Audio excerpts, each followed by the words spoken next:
Hello everyone, I'm an amateur YouTuber in the middle of an autism diagnosis. I'm a 40-year-old dad of 3 and I've been making a series of short videos over the past couple of months exploring some themes of autism and hopefully offering help to those on a similar journey.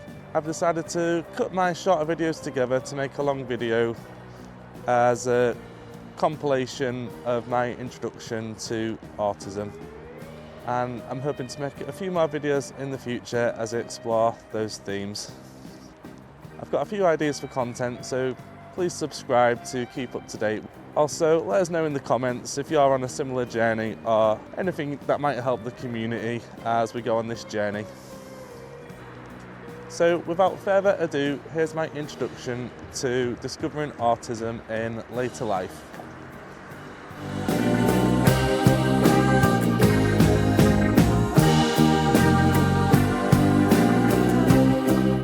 For the past, couple of months, my brain has been going a million miles an hour. I'm a 40-year-old bloke from the UK, and I've recently stumbled onto something that has completely reframed my entire life. I'm starting to understand that I'm probably autistic. I started to consider this as I found myself in trouble at work after taking on a new role that involved more social interaction. My communication style was creating issues when I felt I was just being myself. I was confused by the feedback I was receiving about how I was coming across to others, as it had never been an issue before, or at least I had not seen it as such until I was forced to reflect. I read up on it and watched some videos on YouTube and felt the theory I was autistic was all making sense to me. I contacted my GP and scored highly on the initial test that was about 10 questions designed to measure autistic traits. But it's more than that. It's like I've been given a key to a lock I didn't even know existed. For the first time, the confusing, frustrating and just plain weird parts of my life are starting to click into place. I'm on a waiting list for an assessment, but I know that's going to take a long time. So I thought I'd start documenting this journey now. Maybe my story will help someone else out there who's starting to ask the same questions about themselves. For my first visit to the doctor, I had rushed out about 8 pages of notes showing signs of autism, all these memories and traits. I suddenly saw these in a new light. So for this first video, I just want to talk you through some of them. This is my story so far. When researching autism, the first thing I related to straight away was social confusion. I've always felt like I'm missing a page, and that was the exact phrase I wrote down in my notes. I've seen that term discussed a lot as I've researched more. I'm often told I'm blunt. Sometimes this can make me ask more questions, and it can really take me a long time to feel like I get it. My friends have always seen it as a kind of humour, and I think that humour has been my mask for many years. But it's put other people off, and then I just shut down from those people, not knowing what to say. Eye contact is a big one. I can cheat on this editing app by just clicking on the eye contact, but I'm even struggling to maintain it with the camera. I was bullied at school for being rubbish at eye contact, and people have commented on it my whole life. I'm so aware of it that I actually mention it to people when I first meet them. I find eye contact intimidating and confusing, and I need verbal cues to really engage with someone. At parties or social gatherings, I never understand the hints when it's time to leave, or I'm not aware of when a conversation is becoming an argument. I sometimes overshare and have a lack of tact. I just don't get the social rules I am breaking. And I feel like I've always needed alcohol since I was 18 and started drinking. It's felt like an essential social lubricant. Before that, I was cripplingly shy. I wouldn't even get on a bus if I didn't have the exact change. My anxiety was so bad. Then, there's the way my brain needs things to be. I'm very methodical. When I've been in management roles, I'll plan my team's day to the minute. It kept everyone busy, but honestly, I think it also helped me avoid the stress of social interaction. And I need things to be tidy. I can't relax if there's clutter. I'd rather something was thrown in the bin than left out of place. In fact, if I see one thing out of place, I have to go put it away there and then, even if it's all the way across the house. I can't just gather things together to put away later. And when I get interested in something, it's all consuming. I don't just like it, I have to become an expert. Video games, I wouldn't just play them, I would have to unlock every achievement and collect everything. There's a game called World of Tanks that I've played for about 10 years now, and I have to unlock all of the tanks. And then it doesn't stop there, I also have to get the memorabilia, visit museums, it's the whole thing. It's been the same with collecting. Me and my sister always joke that we have the collector's gene in our family, but I feel like it goes a bit beyond that. It used to be DVDs, I had hundreds, maybe thousands, and more recently it was Funko Pops, where I spent thousands again on completing the collections. And now it's beer kegs from Perfect Draft. I have to try them all, I know everything about them. People have told me I sound like a sales rep for whatever I'm into. It's not just a hobby, it's a need. Then there's the sensory world and that feeling of overwhelm. This is the big one I never had words for. For example, I've slept with a fan on since I was a teenager. Not for the cool air, but for the noise. Any little distracting sound keeps me awake, and it's become a bit of a ritual. I can't sleep without it. I hate wearing stuff. I never wear my wedding ring unless it's a special occasion. I didn't wear a suit for my own wedding, and I hate the feeling of sun lotion on my skin. I can just about cope with a Fitbit as it has a function and a purpose. I had an accident where I crushed a nail about 10 years ago, and I've never let them grow back properly because I'm constantly biting them and picking at them. I really need help. When stress builds up, all this can really lead to a sense of overwhelm. I can have outbursts. They're short, maybe maximum of about 30 seconds, where I shout, throw something, push an object, and then it's like a pressure valve has been released and I'm completely calm. The anger builds up so quickly and I can't control the need to get it out. And while it's never violent, it can be scary for those around me. I've walked out of jobs because of this build-up of stress and confusion before. I get so hung up on things not being done right or policies not being followed, and I can't let it go when management just wants me to drop it, when probably doing that would serve me better. And there's the concept of masking and the realisation that I have been doing that. For years, I think I've been masking without knowing it. My wife has been amazing. She sort of enabled me. For example, she agreed to no dancing at our wedding and didn't pressure me to do speeches at funerals. If I feel everyone's looking at me, I freeze and I panic. When I was a kid, I was pretty much a swot at school, but I would skip drama lessons. I was so scared of people watching me. Since I've had kids myself, that has helped me to mask things. I have to be normal for them. It helps me with my routine, and it's a great excuse to see the wider family, as it's for the kids, so they can see them. It's never about me. I'm really uncomfortable with that attention. But the mask can be exhausting. After a social event, I'm drained. My wife knows I'll need to stay up for hours alone, sometimes until 2 or 3 in the morning, just to recover in the silence. And then the confusing part is that I also have the intense need to be social. I start to feel very disconnected if I've not seen my friends for a week or two. The penny really started to drop for me when I became friends with a few autistic colleagues at work. For the first time, socialising felt easier. I understood their humour better and the conversations made more sense. I'd always thought it was a bloke thing to need an activity to socialise, such as going to watch football or playing pool, but I've realised it might be more than that. I started researching and it was like a dam breaking. This overwhelming feeling of everything finally making sense. I've started to mention my theory to a few older friends, and a couple of them have said they feel like they might be autistic too. And it does feel like throughout the course of my life I might have gravitated more towards those people who have those traits. So that's where I'm at. A 40-year-old man looking back on a life of feeling out of place, of social confusion, of intense passions and sensory quirks, and finally seeing a pattern that fits. A diagnosis for me isn't about getting a label or making excuses for certain behaviours. It's about understanding.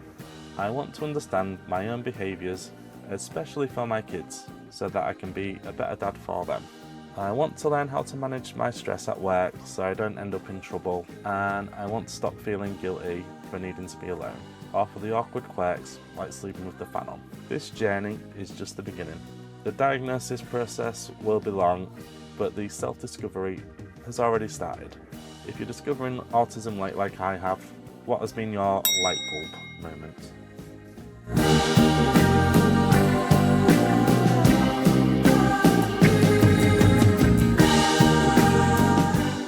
Now I want to start digging deeper, and for me, the absolute biggest, most constant theme throughout my entire life has been social confusion. That feeling of being out of sync, of not quite getting it. The phrase I always come back to is feeling like I'm missing a page from the social rulebook that everyone else seems to have been given at birth. So in this video, I'm going to break down exactly what missing a page feels like for me, with real examples from my life. First, I want to talk a bit about bluntness and the mask of humour. This is something that's been a double-edged sword throughout my entire life. Being blunt, I say what I think directly, no filter. For the friends I've managed to keep, they've always seen this as my sense of humour, and that's become my primary mask. I'd say something really direct or obvious, and people would laugh. So I learned to lean into it. It was a way to be social without actually understanding the social dance everyone else was doing. But here's the other side of the coin. For every person who found it funny, there was someone who was put off by it. They'd get quiet, or give me a weird look, or retaliate in their own way that was sometimes unsavoury, and I would be left completely confused. What did I say? It was just the truth. Or maybe I was asking a question and that person was put on the defensive. I didn't understand that sometimes how you say something is more important than what you say. Not what you said, it's just the way you said it. So that has become a bit of an issue in my working life for me, when I sometimes might not understand the situation, so I feel like I'm just asking a question, and maybe how I phrase the question doesn't have usual pleases and thank yous, or it doesn't sound very respectful in the way that I ask it. So for example, if I'm taught how to use some equipment, I might say, what's that for? Rather than maybe, could you explain to me how this works, or how to use something? And sometimes if I'm then told, I might continue to ask questions until I understand. And that person can see that as some kind of act of defiance or disrespect, that I don't trust or believe what they're saying, when actually I'm just trying to understand something on my own terms, or I need something explained in a way that I'll understand. And then there's a perpetual fog of social interaction. This leads into a general feeling of being in a fog during conversation. For example, my wife might be talking while the TV is on and I just can't listen. The different channels of information crash into each other and I can't process any of it. I'll have to ask her to pause the TV, or I have to stop what I'm doing completely to pay attention. It's not a choice for me. My brain just can't split its attention that way. I think this is one thing that my wife would always joke that was maybe a bloke thing, or sometimes as guys we're accused of maybe not listening, and that's something that I think has covered up maybe that issue for me of the last 10 years or so since I've been with my wife. But I've come to realise, not to use it as an excuse, but I think there is a bit more to it. I seriously have no recollection of some of the things that she's said to me, and that's down to me concentrating on whatever's on the TV, or like I've mentioned before, I do play a lot of video games. If she talks to me while I'm playing one of those, I find it really hard to take in what's being said. And then there's the problem of getting fixated. In a conversation, someone might make a point I don't fully understand. Instead of just nodding and moving on, my brain will get stuck on it. I'll ask questions, I'll try to drill down to the exact meaning, and I can see the other person's face change. They think I'm being argumentative or rude, or that I'm upset. But I'm not. I'm genuinely just trying to understand what they mean. I'm waiting for that explanation that my brain can file away neatly. That inability to just let things go causes so much social awkwardness, and again, going back to work, this is one of the things I do have trouble with, as management see that as difficult. I also remember once writing an essay at university. I did get a first at university, and most of my essays were 2-1s and firsts to get that score, but there was one essay where I did get 40 or minimal third because I didn't answer the question that was put in the essay. So despite putting all that effort in to writing what I thought was a good essay that reflected the work that I'd put in, because I only got that mark, which really upset me, because I'd put in all that effort, and the person who might have put out their essay in like an hour the night before and rushed it would have got a better mark despite all my efforts, and I found that really unfair. So rather than just accepting what the lecturer was saying, I was badgering them to kind of understand how I didn't understand the question, if that makes sense. So that was frustrating for the lecturer because they was trying to explain it in a way that I'd understand, but I felt I'd answered the question, or the work I'd put in should be reflected in the grade if I've not exactly understood the question. And because that minimum mark felt like there was a bit more to it than what had actually happened, because it wasn't being explained to me properly. Obviously, the next essay is on its way and eventually you do have to let it go, but the fact I still remember that today and talk about that today, this was 20 odd years ago, I still don't actually understand what's happened there. Obviously I just had to try and move on from it. I think that's caused me a bit of difficulty throughout my life, whether it's lecturers, managers, peers who would think of themselves as higher up in kind of a social hierarchy. Probably had problems with me at certain points, and I'm seen as challenging when sometimes I'm just asking questions and trying to understand what's going on, and it looks disrespectful to be questioning these things sometimes, and that's not the way it is meant from my perspective, and I can control it to some extent. I've learnt to mask it over the years, but sometimes if I don't kind of externalise those questions, and that's what these things start racing through your head on an evening and you struggle with sleep because it feels unresolved. And then there's the problem that I can sometimes have reading the room and the invisible rule book. So it's kind of all about the unwritten rules. So for example, at a party, my wife will literally have to tell me, Sam, it's time to go, and be really clear about it when, we've maybe been stood for half an hour to an hour, like me personally not taking the hints. I don't pick up on the yawning, the looking at the clock, the comments about having an early start the next day. I'm just having a nice time, completely oblivious to the social cues that the evening is over, and I need it stating directly. I think some of that is also reflected in my own standards. So for example, when friends and family are at my house, I'll never be asking them to leave or pushing them out the door as such, or dropping those hints, because for me they can just stay as long as they like, and that kind of is also part of the problem, especially with responsibilities. Like for us, we've got to think about the next day, especially with 3 young children. We know we're going to get our heads being bounced on from at 6-7 in the morning. Those kind of things can cause issues when you're trying to maintain a normal family and working life. When it comes to past relationships, it's caused problems, not understanding this invisible rule book. I remember at university, I shared a house with my girlfriend who I'd been with about 4 years. So we shared the house with about another 8 or 9 people. We broke up, and she'd broke up with me, and a few weeks later when I'd started seeing someone new and I was happy, I felt like I'd moved on. So I didn't see a problem me bringing this new girlfriend into the household. My friends and her friends just saw it as me kind of probably trying to wind her up, trying to rub her face in the fact I'd met someone new, but for me it was just never like that. As far as I was concerned, I was broken up with and wasn't doing anything wrong, but my ex was really upset and her friends were telling me I was being insensitive, and I was just genuinely baffled, and I just never understood that at the time. We were broken up, I wasn't cheating, so what was the problem? I couldn't understand the social norm that you're supposed to be discreet or wait a respectable amount of time, or that flaunting a new relationship could be hurtful. It felt like an arbitrary rule that no one had ever explained to me, and I just didn't get it. I think when I look back now, I kind of realise a bit more that that was a difficult situation for my ex, and I probably would have shown more respect, but like I said, I just didn't feel that I was doing anything wrong at the time.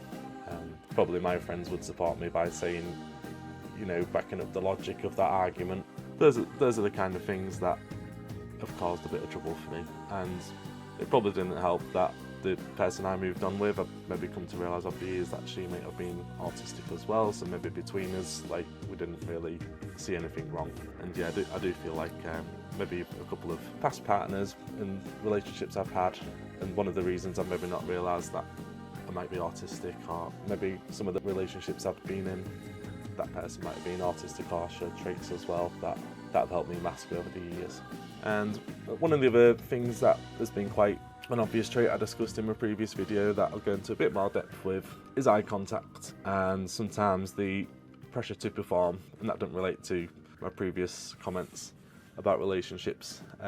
By pressure to perform, I mean that feeling when all eyes are on you and you just seize up, want the world to swallow you up, and that's something I've always just thought was a general shyness that I know a lot of people have, and for them it could be an autistic trait too. But I think for me, I've realised, it has been really debilitating at certain points in my life.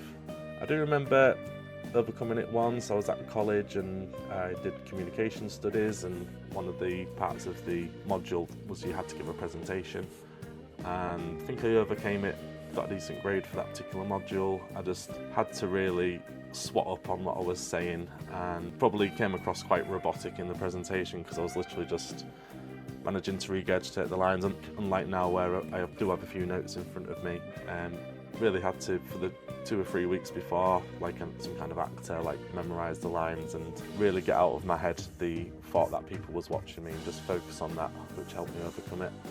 But yeah, I remember dodging that again at uni, that particular part of the module. It has probably held me back. Like I said, I've said before, I did do well at university, but maybe in those situations, like I went on to do a PhD and didn't stick with it, and probably because I just felt really uncomfortable, sat in a room with a few other people. Like, one of the things you had to do was kind of explain your PhD and be interrogated on it, which I could do on paper and had the intelligence to deal with. It was more the fact of just being in that social situation, and it's something maybe working life has helped with. Obviously, my work experience has always been set in customer service, so related to that, one of the most consistent comments I've had in my entire life is about eye contact. I was bullied at school for it, but everyone takes some kind of flack at school for something, don't they? So, but people have always said I never look at them when I'm talking to them, and I'm so self-aware of it now that I actually preempt it a bit, so I can kind of force myself to give eye contact, but maybe that seems a bit unnatural, so I don't know if that's always the best thing to do. But when I meet someone new, so for example, when I did meet my wife on our first date, I did point out to her, made sure she knew it was nothing personal, and just so you know, I struggle with eye contact. It doesn't mean I'm not listening, and managed to back that up thankfully by engaging in the conversation well enough to get a second date. But yeah, she noticed I was looking over her shoulder, like we was in a pub and there was screens over her shoulder, and I had my eyes on them while I was paying attention to what she was saying, if that makes sense. And yeah, thankfully she managed to stick with me with that. But yeah, I have had, not so much in relationships, but people comment on that, especially like with friends, if we meet another group of friends or new people while we're out, and they'll be like, what's his problem, aren't you looking at me? Going back to my working life, sometimes I think that's created like a kind of a bit of an aura of mistrust when maybe I'm saying something and not looking people in the eye, and especially when I've worked in places that have not just a small group of staff, but maybe tens, or like where I work now, it's got over 100 staff. It's one of those things people can gossip about, and if there are question marks over levels of trust, it's one of those things that does get picked on. But yeah, I think with eye contact, I just find it intensely intimidating. I feel like I'm supposed to be reading something in people's eyes, but I just actually get confused. And I think I started off thinking I was more like intimidating them, because like maybe my eye contact would just like made me kind of react internally, and maybe any kind of eye contact back. Basically I just feel like I get confused quite quickly with eye contact. I can't process the words and maintain that visual connection, and yeah, I rely almost entirely on verbal cues to engage. So I will say, tell me what you're feeling, because I probably won't see it in your face. Sometimes that gets me into trouble. Again, going back to the wife, she might be in a mood and need that assurance or attention, and I might look like I'm being completely ignorant to it, and maybe I've just not noticed or picking up on the cues. Don't worry, she's quite verbal about these things now.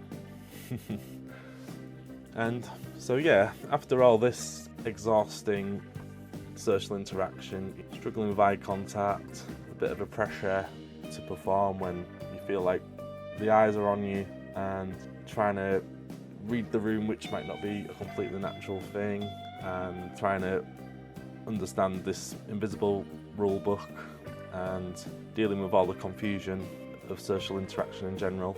There can be a bit of an aftermath effect and a bit of a need for clarity, and that can be quite exhausting. So like after a social interaction, especially if there was any confusion or disagreement, I just can't let it go. It'll circulate in my mind for hours, affecting my sleep sometimes. I'll replay the conversation over and over and try and figure out where I went wrong and what they really meant. I think that can be like one of the reasons I drink probably a bit more than I should. I won't go as far to say I'm an alcoholic or anything like that, but I do think that has helped me over the years maybe not think so much on an evening, and that's been quite almost like a form of medicine for me, and helped me cope with the stress of dealing with people basically. And I think that need for clarity is just so strong that I've been known to just dramatically absent myself from social groups entirely. If I feel consistently confused and overwhelmed, it feels better just to make a clean break and to have that finality, to know where I stand. Even if it's alone, it's less stressful than being in a state of perpetual social uncertainty. I can certainly point to a few moments in my life. My friends from school, for example, I am in touch with one of them, but most friendships I've just let kind of drift apart quite easily when it's got to the point that, you know, I just feel like I don't understand what's happening. And I've never kind of hesitated to move away. Like, I don't live in my hometown now, and still have family there and do visit, but throughout my life I've lived in different places, had different chapters. Where I'm living now, I've been here about 8 or 9 years since I met my partner. I am trying to work a bit more on maintaining the relationships I've had while I'm here, but at the same time, if you know, it feels like those relationships are becoming a bit tiring. Like, I have this strange rule that I kind of have to make for myself. Like, if I feel like I've invited someone to something maybe 3 times and I've not got the right response, or I feel like I'm putting in too much effort basically, I will kind of ease back and wait for them to come to me. And I think that's just a way of protecting myself, and to me that's quite a logical thing to do. Like, even before I realised I might be autistic, I've mentioned that to a few people, and I've kind of realised since looking at this possibility I might be autistic that just sounds really strange to say to someone, almost like 3 strikes and you're out kind of thing. And kind of learnt a bit more not to do that over the past couple of years. The penny might have just dropped at the right time for that. But yeah, I still have that feeling of really struggling to kind of maintain relationships and friendships. Just how exhausting I find it, basically. Of course, that's not an issue with my dog here, Molly. I've not really thought about or looked into too much about how pets can affect all this coping, but I do know I've always wanted a dog in my life. I'll have to look into that a bit more for another video about pets and autism. Yeah, she's very good for us, aren't you, Molly? And yeah, so I've touched on it a couple of times. I think in the workplace is where the missing page causes real problems. I think it has probably held me back throughout my life. Like, I have been a manager of a smaller company. When I was 21, I was kind of had that fork in the road moment. I'd just got a first at uni, and my dissertation was really good, and the plan was to turn that dissertation into a PhD. So I did my PG cert just to clue myself up on the methodologies, and then basically you end up with a qualification after a year doing that. And then if you decide not to do your PhD, at least you've got a qualification to show for your time. They did realise the university I was at, it's not for everybody, and yeah, that became a bit of a case for me. I did a part-time retail job to support my studies and my lifestyle, but just got more into the retail job and found that possibly a safer place for me to grow up and develop and just get on with life. I was quite impatient as well. I did want to start earning and settling down, moving out, all that kind of stuff. Not necessarily an autistic thing. I think a lot of people are probably like that. So yeah, my PhD ended up getting kind of put to the side while I concentrated on work. Daft decision really, you know, getting a minimum wage job, committing to that when possibly sticking with a PhD would have meant in the long term probably a better future. But that decision just made a lot of sense to me at the time, and I think it was just that pressure I felt doing my PhD of having to talk to people and present my work, and in that kind of atmosphere. Like, the writing was always really good, I always got good marks with that. It was just the going to visit the tutors and try and talk about these things was very difficult. It was a lot easier just to stand behind the checkout, and that's kind of stuck with me throughout my life. But then did well at work and ended up in a management role, which I think did suit me, to be honest, because it was a lot easier to mask social interaction. I could make it about work. I did, you know, a detailed itinerary of the day when I was a manager, you know, almost minute by minute, which protected me from social interaction. I was a lot more comfortable being in control in that way. It helped me get through the day. But in other jobs, you know, it's caused me real issues. I've had problems because I'm blunt and maybe don't understand how I'm coming across. I always put that down to maybe being a manager before, and maybe the way I talk to managers I've had since, maybe it's almost like I feel like I know better kind of thing because of that experience. But I think I've realised it's a bit more than that, and I do get confused by feedback about my behaviour. I literally don't get it. You know, I can get on with the work and, you know, exceed at work, but I've always got that feeling like I'm missing a page, and they're happy because I'm doing the work, but actually some things are circling around in my head sometimes that if things don't make sense or they've been explained to me. I mean, to be honest, I feel like I've had probably a lot of bad managers over the course of my working life that are always the best at doing those kind of things, but the people around me will just get on with it, go home and enjoy their evening. But for me, it becomes a bit of a mission to understand and feel like I'm doing the right thing when I'm working. Like I say, it's just hard just to get on with things sometimes.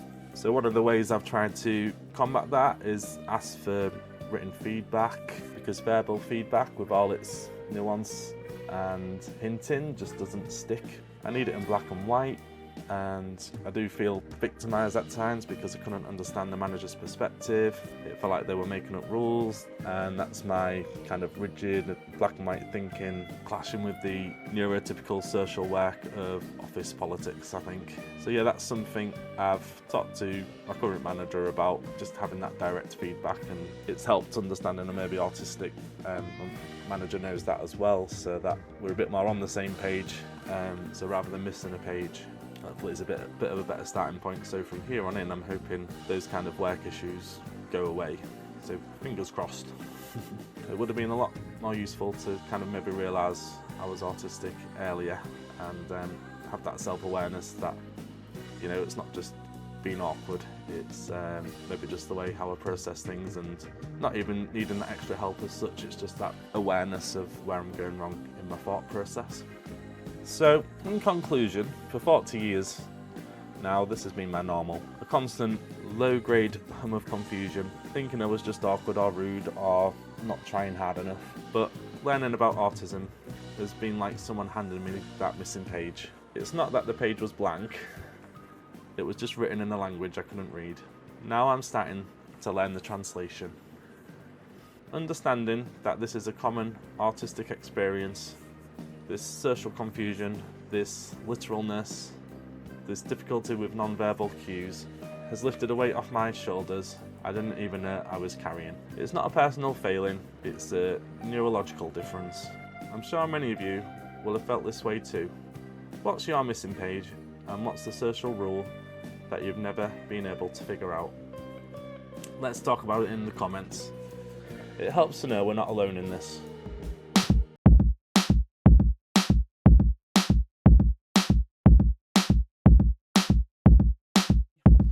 We're going to talk about something that is just as constant, and for me, even more physically immediate: the sensory world. If the social world is confusing, the physical world can be painful, exhausting, or just plain too much.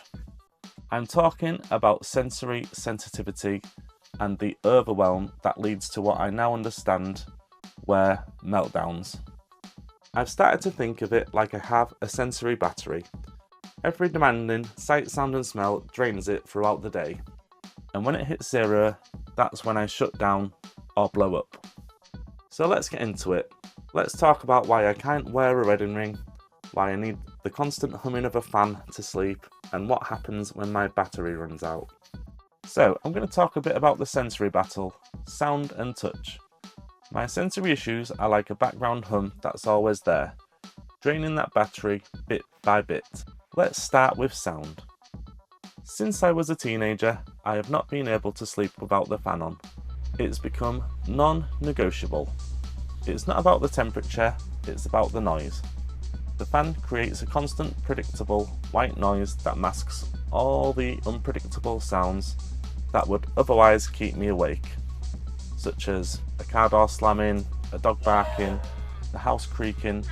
Without it, my brain latches onto every little sound and I just can't switch off. And then there's touch. I hate wearing stuff. I never and mean never wear my wedding ring unless it's a truly special occasion.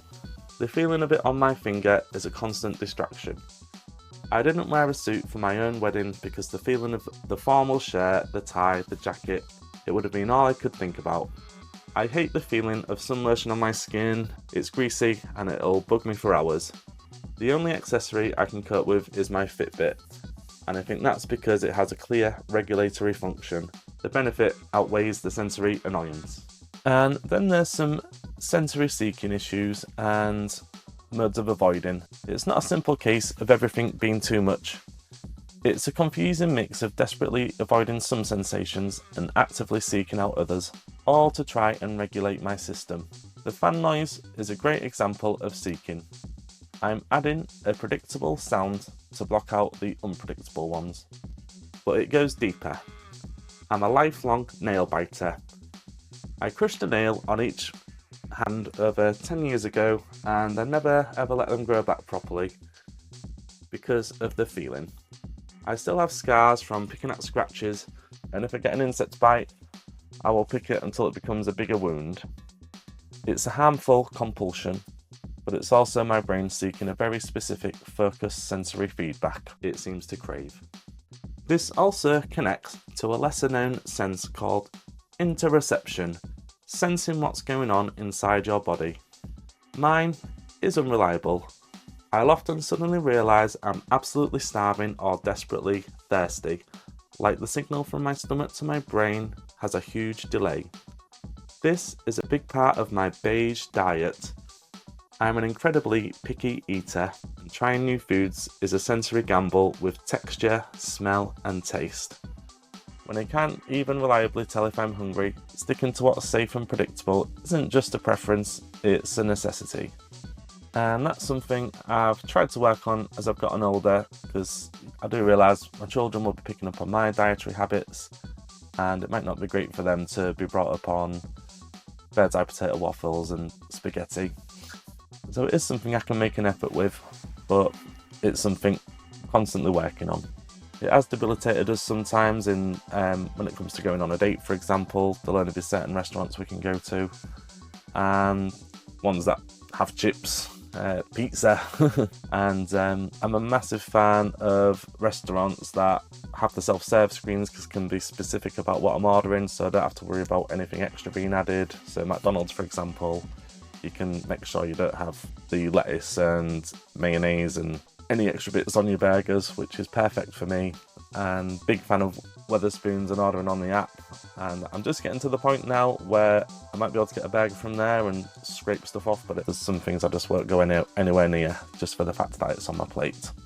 All of this, the sounds, the feelings on my skin, the internal drives, constantly drains that sensory battery. It's not just the physical stuff. Socialising is a sensory marathon. I'm trying to process your words, your tone, your face, the background music, other people's conversations, all at once. It's a huge drain. At work, if there's too much noise, too many people talking, it builds.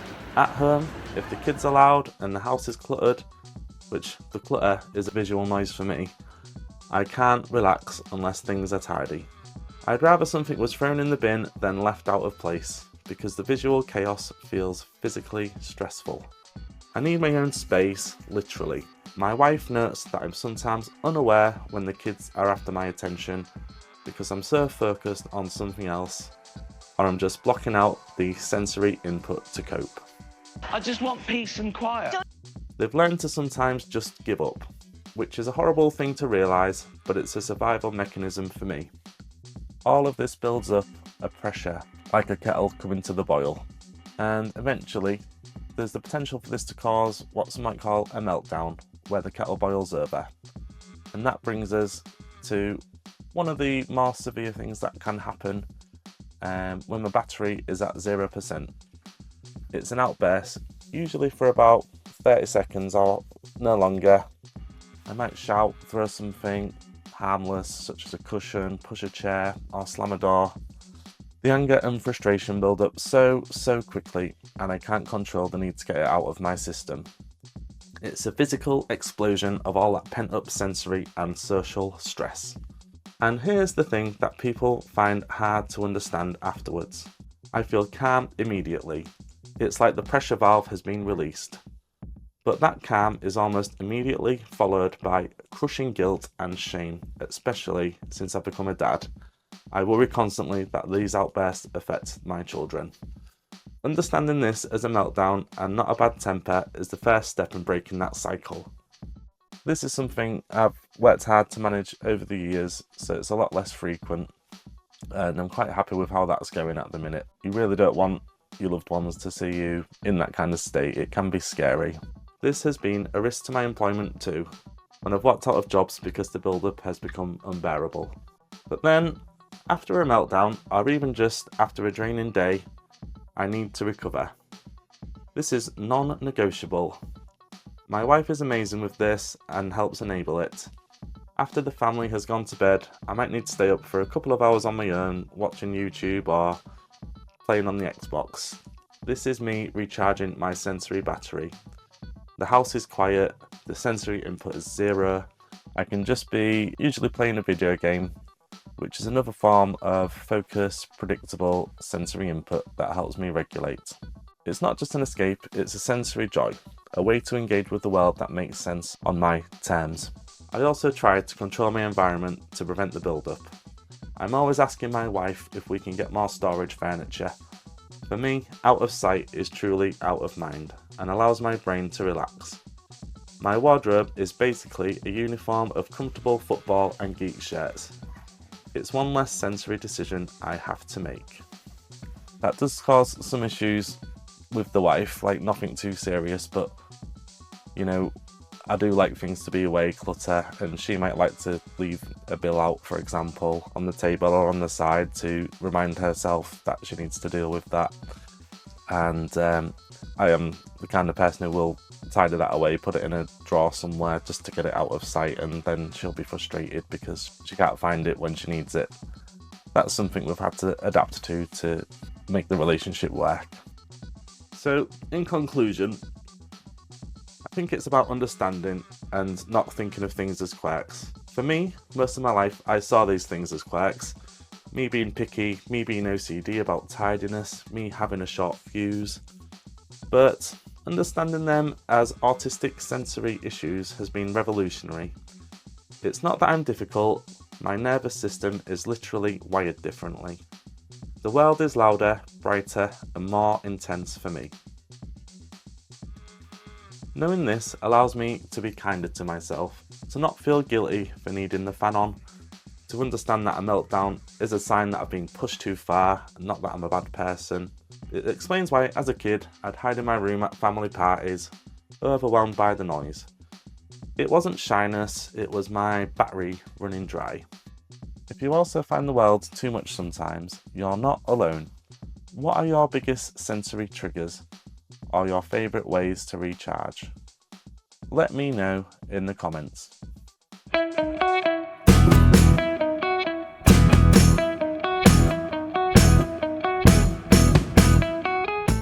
There's another huge part of my autistic experience that shapes everything I do. My brain's fundamental need for order, systems, and deep focus. For me, the world often feels chaotic and unpredictable. My way of coping, of making it make sense, is to try and impose my own order on it. Whether that's through lists, through rigid rules, or by diving headfirst into an interest so completely that it becomes my whole world for a while. Today, I want to talk about that need for control and the incredible intensity that comes with it. Let's start with the need for order. I am, by nature, incredibly methodical. My mind works best when things are structured. A perfect example is from my old managerial jobs. If there wasn't much work to do, I wouldn't just let the team chat, I'd plan the day out almost to the minute. Little tasks, tidying projects, anything to create a clear structure and keep everyone busy. On the surface, it looked like good management, but honestly, a big part of it was for me. It helped me avoid the stress of unstructured social time and gave me a sense of control. You could also call this masking. This need for things to be right follows me everywhere at work. I've gotten into trouble for being too rigid with the rules. If there's a policy, I follow it. And if I see others not following it, it causes me real frustration and confusion. I've been told I overthink my shelf stacking job, that I should just let minor issues go. But sometimes I can't. In my mind, there's a right way to do it, a standard to uphold, and working towards that perfection matters, even if no one else cares. This rigidity isn't just about tasks. It's about fairness. I have a really strong, almost visceral sense of justice.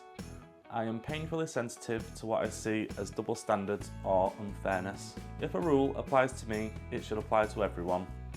If a manager makes an exception for one person, my brain gets stuck on it. Sometimes I see unfairness almost everywhere I look, and I process it by whinging about it, and it turns over and over in my head.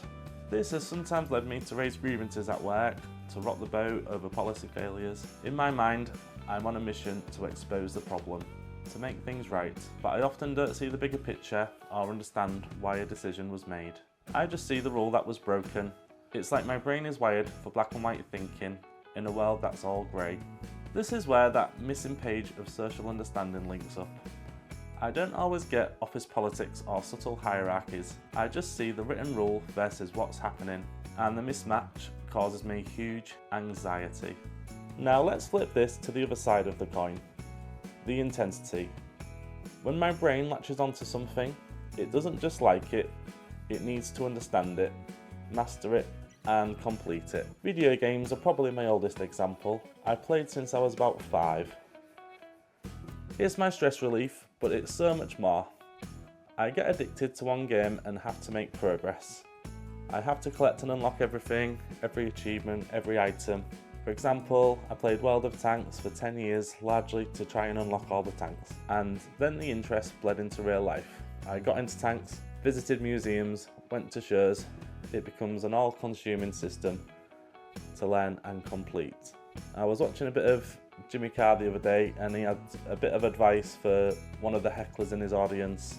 All that energy he might have spent playing video games, he could have put probably into progressing in a career, talking about going through the different levels and you get to a boss and defeat that, and then that actually does take a lot of energy playing a game, which you could be using to better yourself in real life. And I can kind of see how that could have held me back over the years, being into games so much, and I go along with that a bit, but I do think it is valuable also as a de-stressor. But yeah, that's something that really made me think in relation to autism about how that could have held me back, but how it's felt natural to me to focus so intently on these interests that haven't really had a bearing on real life achievements. Think about how there's levels and there's a big boss at the end. It's a bullshit career. It's cheap dopamine. Go out and have a real fucking adventure. Good luck. I genuinely would say I don't know why you would take advice from me, but you could do worse than just giving up. It's the same with collecting. I used to collect DVDs. I had about 1,000, then I dropped it and moved on. Then it was Funko Pop vinyls. I spent thousands on those, and my days would revolve around hunting for them, organising them, and people would comment that I sounded like a sales rep for them. Most recently, it's perfect draft beer kegs. I've just had to try them all and get the knowledge and become an expert, rather than just, as most people do, buy the beers they like and enjoy them. It's not just a hobby, it's a deep neurological need. My brain craves the focus, the cataloguing, the pursuit of a complete set. It's a predictable, rule-based world I can control where the real world feels too chaotic. And actually, this is one of the reasons I am going through this process of discovery. I've started to control these urges now I realise them as an autistic trait, and looking forward, I feel this will help me manage my life better, and I already feel like it is in the couple of months I started this journey. This need for order and intensity has a dark side, of course. We've already touched on the work problems, but it also affects my home life. I cannot relax if the house is cluttered. Visual chaos is like a sensory noise for my brain. I'd rather something was thrown in the bin than left out of place, because its presence, out of system, is a constant irritant. I'm always asking my wife if we can get more storage so everything has a designated out of sight place. And when my carefully built systems or expectations collapse, that's a direct path to overwhelm and meltdown, as discussed in the last video. If a plan changes suddenly, if a rule I was relying on is broken, if I can't make progress on my game or collection building, it doesn't just disappoint me, it can genuinely dysregulate me. That's when the frustration builds and the risk of a shout or an outburst increases. It feels like the floor has been pulled out from under me. Understanding this has really limited the risk here, as I understand my needs from an autistic context. Looking back, I can see this pattern in how I learn and process information. At university, I did get a first, largely thanks to a high-scoring dissertation, but my essay writing technique was revealing. My thoughts would come out in a scattergun way, all over the place, so I'd write the prose, print it physically, and cut out the paragraphs and reorder them on the floor to build a clear, logical argument. I had to manually create the order that my brain couldn't produce intuitively. I also need clear, written feedback. Verbal feedback with all its nuance and hinting doesn't work. I've had to ask managers to give me things in writing so I can process them properly without missing the social cues. This is my autistic cognitive style. It's not better or worse, it's different. It's systematic, deep, logical, and craves clarity. It's what made me good at following rules and excelling in structured education, but it's also what causes friction in the messy and structured, socially nuanced world of work and adult life. So, for years, people called these things quirks. They'd say I was a bit OCD, or just really passionate, or a stickler for the rules. Some people even compared me to Sheldon from The Big Bang Theory, needing my own spot, making blunt comments about reality. I could go on, but I think I've made my point. But seeing it through the lens of autism, it all connects. The need for order, lists, tidiness, rules, and the capacity for intensity, such as special interests and collecting, are two sides of the same coin. They are my brain's way of creating a stable, predictable, and engaging world in what can feel like a random and overwhelming one.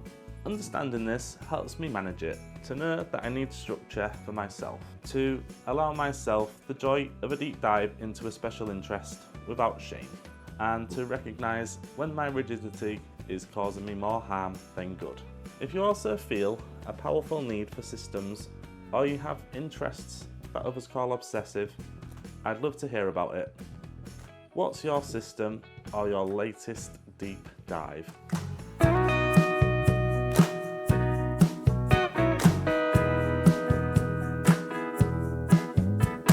We've talked about social confusion, sensory overload, and my need for order and intense focus.